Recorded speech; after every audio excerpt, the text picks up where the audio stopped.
بسم اللہ الرحمن الرحیم۔ سورہ توحید قرآن کا 112 نمبر سورہ۔ ہماری آج کی ڈسکشن سورہ توحید کے بارے میں ہوگی۔ کوشش کریں گے کہ شارٹ ٹائم میں آپ کو ایک بریف انٹروڈکشن دے سکیں سورہ توحید کا۔ عبداللہ بن سوریہ وہ شخص تھا جو کہ رسول خدا کے پاس آیا، یہودی تھا، اور اس نے رسول خدا صلی اللہ علیہ وآلہ وسلم سے بولا کہ مجھے توحید اپنے رب کے بارے میں بتائیں۔ تو رسول صلی اللہ علیہ وآلہ وسلم نے اس کو کوئی بھی جواب نہیں دیا اور آپ نے وحی کا انتظار کیا۔ 3 دن کے بعد سورہ توحید نازل ہوئی جو کہ جواب تھا اس شخص کا کہ توحید ہے کیا اور آپ کا رب کیا ہے۔ اس سے پتہ چلتا ہے کہ یہ صورت کس قدر اہمیت اور منزلت کی حامل ہے کہ اس صورت کے نزول میں انتظار کروایا گیا۔ اب ہم آ جاتے ہیں اس صورت کے ناموں کی طرف۔ اس صورت کے مختلف نام ذکر کیے گئے ہیں، لیکن جو مین نام ہے وہ سورہ توحید، سورہ اخلاص، اساس، سورہ نسبت الرب، اور اس طرح جمال ہے۔ اس صورت کو سورہ جمال بھی کہتے ہیں۔ اس صورت کا جو نام جو سب سے زیادہ منفرد ہے وہ سورہ اخلاص ہے، یعنی کہ جب تک کسی انسان میں توحید نہ ہو، وہ ٹھیک طریقے سے توحید کو نہ پہچانتا ہو، نہ کنسیپٹ رکھتا ہو، تو اس میں اخلاص بھی شامل نہیں ہو سکتا۔ اب ہم آ جاتے ہیں اس صورت کے پڑھنے کے فائدے کیا ہیں اور اس صورت کی برکت کیا ہے۔ تو امام جعفر صادق علیہ السلام نے کا طریقہ تھا، وہ جس برتن میں پانی پیا کرتے تھے اس برتن پہ سورہ توحید لکھی ہوئی تھی تاکہ اس کے میکسیمم فائدے کو حاصل کیا جا سکے۔ اس کے بعد کہا جاتا ہے جو شخص رات کو سونے سے پہلے اس کی تلاوت کرے اس کے 50 سال کے گناہ معاف ہو جاتے ہیں، 50 فرشتے اس کی حفاظت کرتے ہیں، اور جو شخص صبح کی نماز کے بعد 11 مرتبہ اس سورت کی تلاوت کرے، آپ کو 2 یا 3 منٹ لگ جائیں گے 11 مرتبہ اس کی تلاوت کرنے پہ، اور معصوم علیہ السلام فرماتے ہیں کہ وہ پورا دن اس شخص پر شیطان جتنا بھی زور لگا لے اس سے کوئی بھی گناہ سرزد نہیں کروا سکے گا، اور یہ بہت بڑی گارنٹی ہے جو کہ معصوم کی زبان دے رہی ہے، کوئی عام شخص بیان نہیں کر رہا۔ اس کے بعد ہم آ جاتے ہیں حضرت علی علیہ السلام اور سورہ توحید میں کیا سملیرٹی تھی۔ تو حضرت علی علیہ السلام کا پسندیدہ سورہ توحید تھی، جو کہ ثبوت ہے کہ حضرت علی علیہ السلام کو اللہ سے کتنی محبت تھی۔ کہتے ہیں آپ جنگ پر جاتے ہیں اور جب واپس آتے ہیں تو رسول اللہ صلی اللہ علیہ وآلہ وسلم نے لوگوں سے پوچھا کہ آپ نے حضرت علی علیہ السلام کو کیسا پایا؟ تو انہوں نے بولا ہم نے بہترین پایا، لیکن جو چیز ہم نے خاص نوٹ کی وہ یہ کہ وہ ہر نماز میں سورہ توحید ہی کی تلاوت کیا کرتے تھے۔ تو آپ نے بولا کہ اس کا جواب خود حضرت علی علیہ السلام دیں گے۔ تو جب ان سے پوچھا گیا تو انہوں نے بولا میں اس لیے اس صورت کی تلاوت کرتا ہوں کہ مجھے اس صورت سے محبت ہے۔ اتنا خوبصورت جواب حضرت علی علیہ السلام نے دیا، اور یہ وہی دے سکتے ہیں۔ تو اس کے جواب میں جو رسول اللہ صلی اللہ علیہ وآلہ وسلم نے حضرت علی کو کہا وہ اس سے بھی زیادہ خوبصورت ہے۔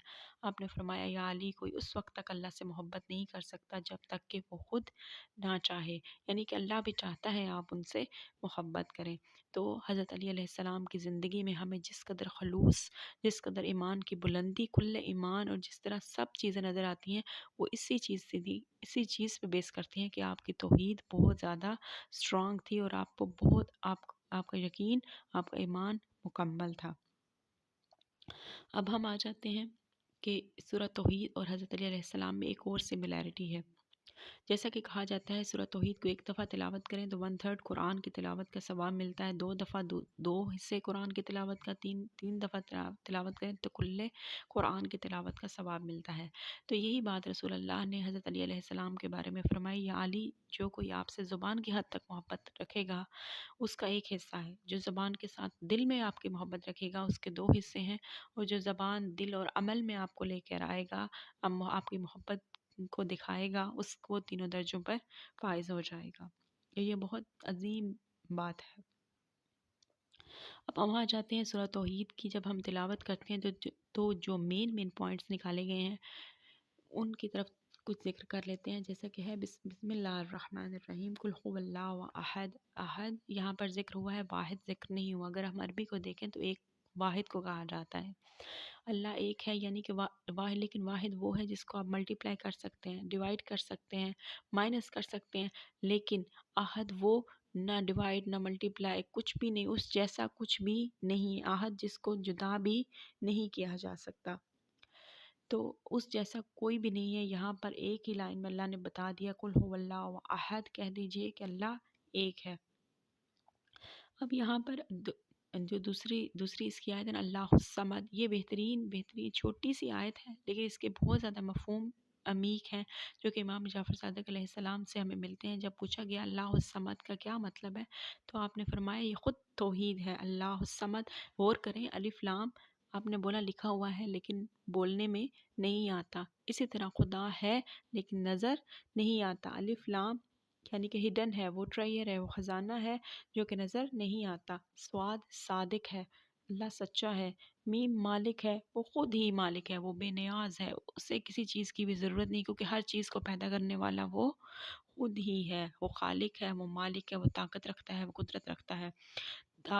دال سے وہ دائم ہے، وہ ہمیشہ ہے اور ہمیشہ رہے گا۔ تو اللہ الصمد ایک لفظ میں امام جعفر صادق علیہ السلام نے اللہ کی 5 خوبیاں اور کریکٹرسٹکس ہمیں بتائی ہیں۔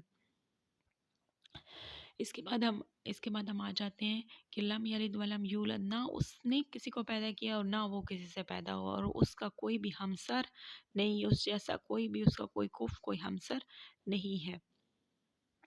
تو یہ اہل بیت علیہ السلام کی طرف سے جو ہمیں سورہ توحید کی مختصر ڈسکرپشن ملی وہ آپ کو بتائی جا رہی ہے۔ آخر میں اللہ تعالیٰ سے دعا ہے کہ ہمیں سورہ توحید جس طرح اہل بیت کو اس صورت سے محبت تھی، خدا ہمیں بھی اس صورت سے محبت عنایت فرما، ہمیں اس صورت کو سمجھنے اور اس صورت کے مفاہیم اور اس صورت کی میکسیمم برکت لینے کی توفیق عطا فرما۔ انشاءاللہ نیکسٹ ویڈیو میں کسی اور صورت یا کسی آیت کے ساتھ آپ کے سامنے حاضر ہوں گے۔ مزید ویڈیوز دیکھنے کے لیے ہمارے چینل کو لائک اور سبسکرائب کر دیں۔ اللہ حافظ۔